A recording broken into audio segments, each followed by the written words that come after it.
Garuda ditegar nguwong kali cuti sapa sing gawe iki sapa kaya titah ulun peyok kancak dhewe lah sampeyan niku sinten iki Narada oh berarti kene Narada liyane dudu lho Narada niki iki oh berarti kene dudu Narodone iki masa Narada Nyerada apa Narodone ya wiwit kene teko kene tekan jero-jero ya Narada lah cepat lambi ya lah mbok iya lho kurang ajar iki Narada saka Jepang ngerti ra oh kurang ajar kowe ngerti ora? Iki Narada. Walah, alis sak brengose gerak kabeh. Tak kandhani. Kaya engkes. Iki sing kene iki Narada, kene Narada. Terus ini Nakoda. Mulane kok enek sekakele. Ditaulun doyo. Inggih. Kowe ngopo lah kok omong-omong niki sambat karo aku bar medun saka swalayan krungu sambatmu aku mau bar shopping ning pundi niki wau saka swalayan belanja krungu sambatmu terus aku mampir kene iki eneng apa mlekutuk dipulae kuwi lha anu ngeten lho kula niki ajeng njaluk tulung mbok nggih ribete keluarga kula niki dibantu lalu tulung apa? Narada ngejak jagongan. Lah apa-apa? Narada apa? Jaluk tulung apa? Aku ki dewa. Saben jalukmu bakal tau tanani. Napa nggih? Ayam mesti ngono. Ngeten. Adik kula si Panjasmara Bangun niki lak mestenipun dipun jodohaken kali Sekar Tekji. Heeh. Dinten menika kagodha lingsir wengi. Polingsir wengak godha putri yang kepatihan nggih menika putrane Patih Kudonawarsa inggih karo Resti nggih kuwi ta nggih lah kok semerak ayo ngerti wong aku mau maca dakukane anu kodhok oh ya kurang ajar iki kowe ngelone Dewa Narada kok trimo kurang ajar kowe tak sedake dadi cacing iya mboten nek kowe kepengin pancen bisa bales sosok bilang lawan sedulur pusat berbang iya neng berak kena balik pagi iya bakal tak wene sandang aku gue mesti bisa melehake lawan si Asmoro bang mateng ya caranya ini sih kupengmu nggih kupengmu aduh kupengmu wah bergairah masa bergairah piye aku kupengmu mbok emot tapi sih oh, kenapa? Masa kaya ngono aku? Eret. Hah? Wah. Akal nuwun. Iya ya, ngerti kowe. Boten.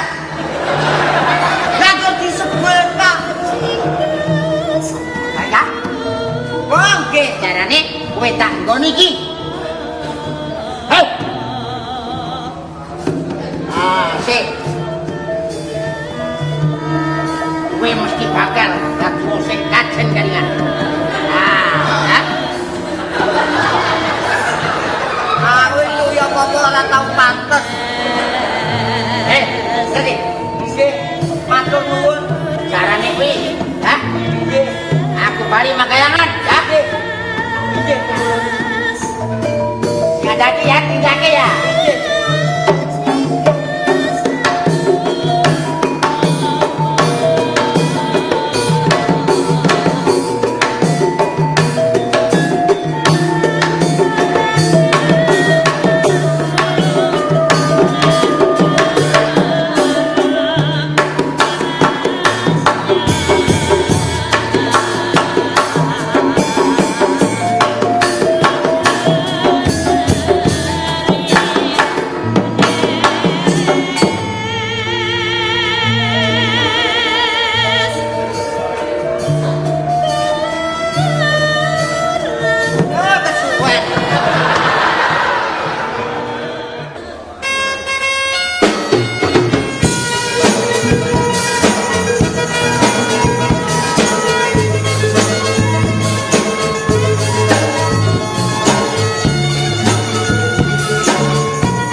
Odi, lungguh pando pagung. Kowe kuwi sapa? Aku ora iso lungguh. Lungguh. Aku kraton. Aku dunen. Lho kok. Iki kraton. Lah sing arane iki kuburan sapa? Upama pangeran-pangeran teko ndi upama pangeran Mau saya pinjem negaranya? Enggak lama, cuma sebentar aja. mungkin kan negara itu dipinjam. Oh, enggak boleh dong. Ya enggak masalah. Dulu kami membuat negara ini dengan pertumpahan darah. Tapi enggak bisa. Boleh enggak ini saya pinjam? Enggak boleh. Ora oleh. Ayo.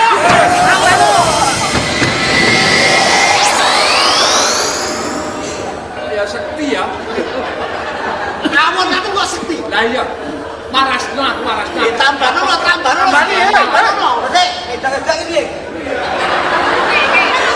Iki bojoku iki. Bojoku dadi apa-apane bojoku iki. Wis ora betah betul. Ya tapi iki bojoku dadi apa-apane. Itu ayune wah jan metu rambute iki. Engko dhisik. Aku waras. Waras. Aku njaluk keterangan sing sak jelas-jelas. Iya. Tak warasne. Waras. Ayo.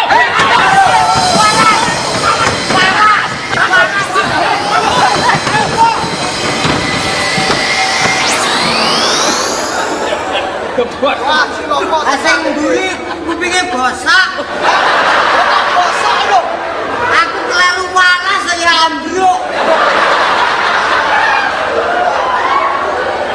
Pripun sinuwun iki pripun? Kaya dadi ngomongke. Ora iso. Lamun kok kowe tak wenehi waras, ora urung kowe bakal kroyok aku. Kosek. Waras. Kene akeh wong sing jenenge waras aja tambahi waras maneh. Ning aku iki tambanono iki. Ora, apa kowe iso wani janji? Wani janji yen ora bakal kroyok aku meneh. Aku janji ora bakal royok. Temenan? Iya. Aku semono keterangan iki barang. Iya aja matir. Iki kok tak wae keterangan bokong wong wedok telu iki. Iya. Aku haus aku.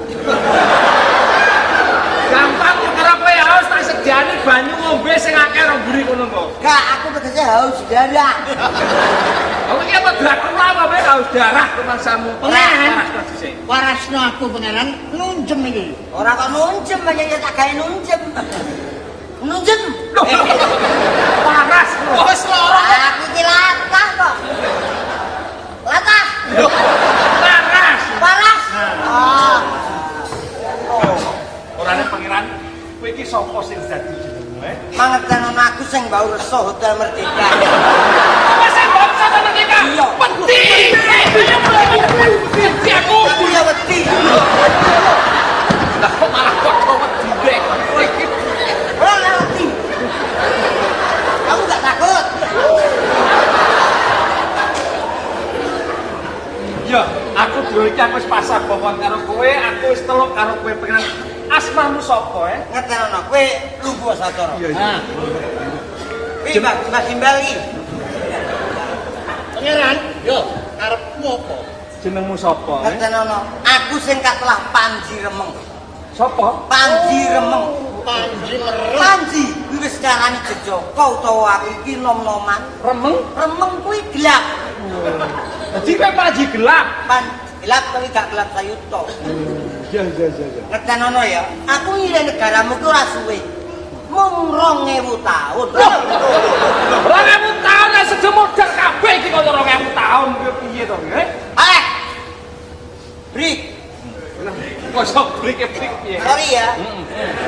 Ora 2000 tahun. Cuma 2 menit utawa ya sak cukupe pementasan iki kok. Iya. Ngertenono, aku iki duwe musuh. Lan aku kok kudu mbok bantu. Lan kowe yen pancen wis kapok karo aku, ora kok trimo ngene, tak kudu ana paukumane. Paukumane apa? Aku aja dilebok ning pakunjaran aku. Ora tak ge, makan jaran ora. Pakunjaran kuwi tegese penjara kuwi lho. Ora bakal tak kunjara nanging mung ucapan. Iki nadane C. Sampun tobat bendoro kali sampean leole lontong salah. Wah, ayo kok abot ben Oh iki syarat kok iki ketukone nggonmu wani karo aku.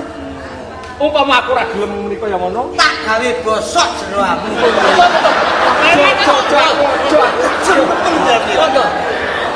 Ayo ambil suara. Aduh apa-apa. Sampun tobat bendoro kali sampean leole lontong. Ayo coba. Sampun. 1, 2, 3. Sampun lontong bendoro. Sampun lontong. Berarti piye to iki? Sedih aku. Murid kok ora tete. Dipentang sini milih. Sampun tobat bendoro kali sampean leole lontong. Ini gak ngerti laras, ora iso lho iki. Ya. Ayo. 1, 2, 3. Sampun tobat bendoro kali sampean leole lontong. Oke. Itu baru muridku. Iya. Kok dhisik sampean? Iki mung tak gawe keguyonan. Iya. Sing wos. Se. Wose. Kaya kene-kenean iki kok ndi oleh? Yo tenan. Panojo telukan endah pasukan iki. Kae. Iki saka Projongdyun. Legen. Lah sing iki saka gone Talok. Oh, Talok Karangjati. Nah, Putri Talok Karangjati. Oh iya. Lah sing iki saka Jagir. Jagir semerepna boten. Jagir kok. Ayah Barus. Ayah baru Surabaya. Oke. Aduh, orang ngerti aku. Ini Surabaya Jagir. Makanya Bang Gunawan. Kabeh iki putri takukan sing saiki dadi garwa Prameswari. Dadi goyonganmu. Engko dhisik aku nempungake lak oleh. Lho, monggo. Le. Lah kaya betah. Kaya puas. Ayo aja takoni lah takoni. Kowe puas apa? Sing nomor loro takoni.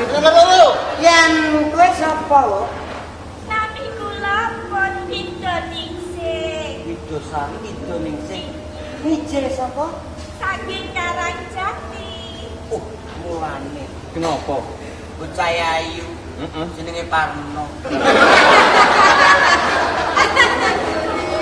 Matur sing benah. Asmamu iki sapa? Sapa? Pintu ningsih. Oh, Indonesia. Indonesia. Dari sini. Sapa? Sapa? Dari sini. Kok dari sini? Kok iki dhewe ra sing apik ini. Ya, kalau aku boleh kenalan apa sih namanya? Namanya juga pakai Wido, pakai Ningsih gitu. Enggak. Widya gitu. Widya. Dari mana? Surabaya. Ya, pedang wasi ku lah tapu gitu. Lah ora apa-apa to iki bojoku kok ya diwasi ora oleh. Udah lama di sini. Berdiri dong. Wah.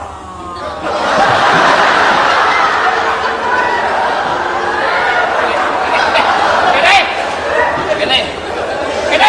Aku berlendak. Berlendak.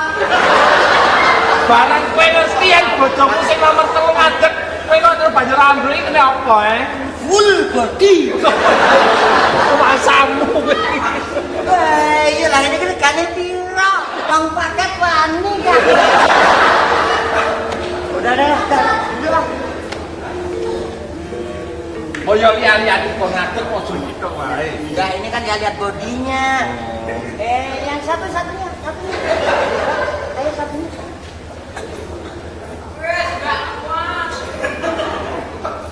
Nimbali kula. Nggih. Anu pene menapa ta kok nimbali mbok nyimpliki caket kalian kula iki lho. Anu menapa ta kok Oh, alamatane.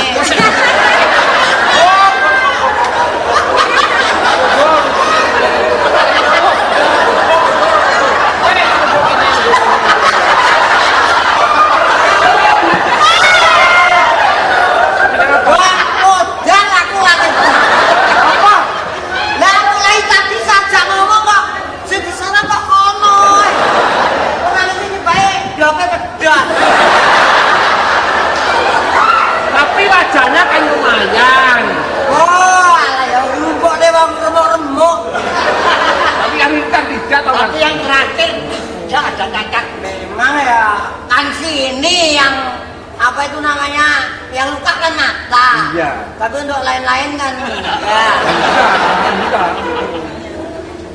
Coba dites dulu matanya. Dites dulu. kenapa? Matamu ngene. Nah, ngono lho. Jadi anak kono luka. Jono. Sedih. Ika lho.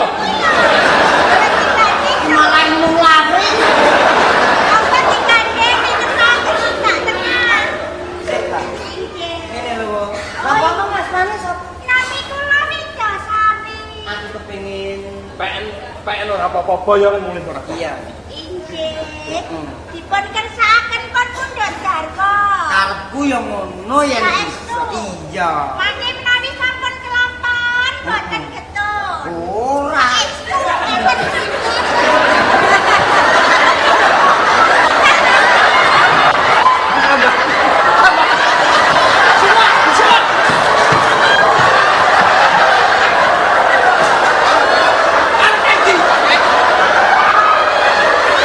Untungnya aku gak ngerti. Bukan ora.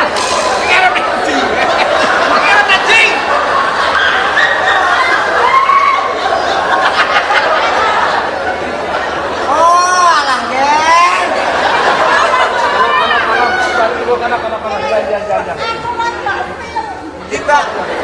Dibadok pesek. Di tangan pesek. Nek tumor otak. Wah, ini jelas tumor otak. Ya ya ora tadi apa. Terus karepmu saiki piye? Ngene, ngertenono. Yen aku iki duwe musuh ing jenggala. Sing jenenge Asmara Bangun. Terus ora karepmu? Ngene, Sang Prabu. Iya.